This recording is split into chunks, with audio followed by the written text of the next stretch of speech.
সকলেই দেখেছেন, সারা দেশবাসী দেখেছেন, গত কিছুদিন পূর্বে দেশের প্রধানমন্ত্রী নরেন্দ্র মোদীজি যখন কর্ণাটকে বিজেপির সহযোগী দল এর হয়ে প্রচার করছিলেন এবং এমপি প্রজ্জ্বল রেবন্নার হয়ে মানুষের কাছে ভোট চাইছিলেন, ঠিক সেই সময় সারা দেশে প্রায় ৩,০০০-এর অধিক প্রজ্জ্বল রেবন্না যে নারী সংক্রান্ত যে অপরাধগুলি করেছে সেই ভিডিও সোশ্যাল মিডিয়াতে ভাইরাল হয়েছে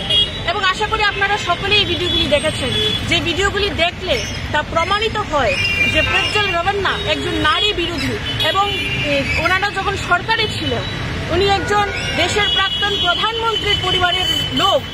তারা যখন সরকারে ছিল যেই সমস্ত মহিলারা ওনাদের কাছে সাহায্যের জন্য গেছেন, প্রত্যেকটি মহিলাকে তারা বিভিন্ন রকম ভাবে নির্যাতন করেছে, ধর্ষণ করেছে এবং মহিলা বিরোধী অপরাধের সঙ্গে তারা যুক্ত রয়েছে। এই ভিডিওগুলি সোশ্যাল মিডিয়াতে ভাইরাল হওয়ার সঙ্গে সঙ্গেই প্রজ্জ্বল রেবন্না দেশ ছেড়ে বিদেশ পালিয়ে গেছে এবং মোদী সরকার এবং অমিত শাহজি, আমরা বিভিন্ন ফটোতে দেখেছি, সোশ্যাল মিডিয়াতে বিভিন্ন ফটো দেখেছি, ওনাদের পরিবারের সঙ্গে তার ফটো রয়েছে গত কিছুদিন পূর্বে। কিন্তু উনি যখন প্রজ্জ্বল রেবন্না যখন দেশ ছেড়ে পালিয়ে যায়, আজ মোদী সরকার চুপ রয়েছে। প্রধানমন্ত্রী নরেন্দ্র মোদী স্লোগান দিয়েছিল বেটি বাঁচাও বেটি পড়াও, কিন্তু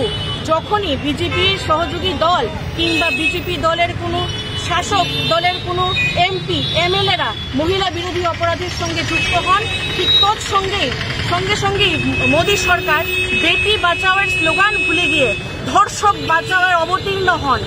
আমরা এই ধরনের ঘটনার বিরুদ্ধে তীব্র নিন্দা ও প্রতিবাদ জানাই এবং আমরা মোদী সরকারের কাছে এই দাবি রাখছি যেন উনি ওনার মৌনতা ভেঙে অতি সত্বর মহিলা বিরোধী যে প্রজ্জ্বল রেবন্না রয়েছে ওনাকে দেশে ফিরিয়ে এনে ওর বিরুদ্ধে যেন কঠোর থেকে কঠোরতর শাস্তির ব্যবস্থা গ্রহণ করেন। এবং তৎসঙ্গে আমি এখান থেকে কর্ণাটকের সরকারকে এবং ওখানকার যিনি মহিলা কমিশনার রয়েছেন ওনাকে অনেক অনেক ধন্যবাদ জানাই যে এই ধরনের ঘটনা যখন প্রকাশ্যে এসেছে সঙ্গে সঙ্গে ওনারা এসআইটি গঠন করেছেন এবং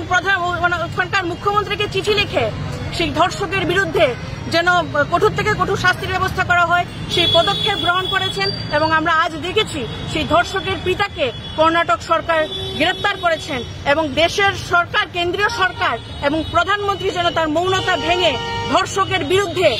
এবং দেশের মহিলাদের জন্য ন্যায় পাইয়ে দেয়, আমরা সেই দাবি রাখছি। আমি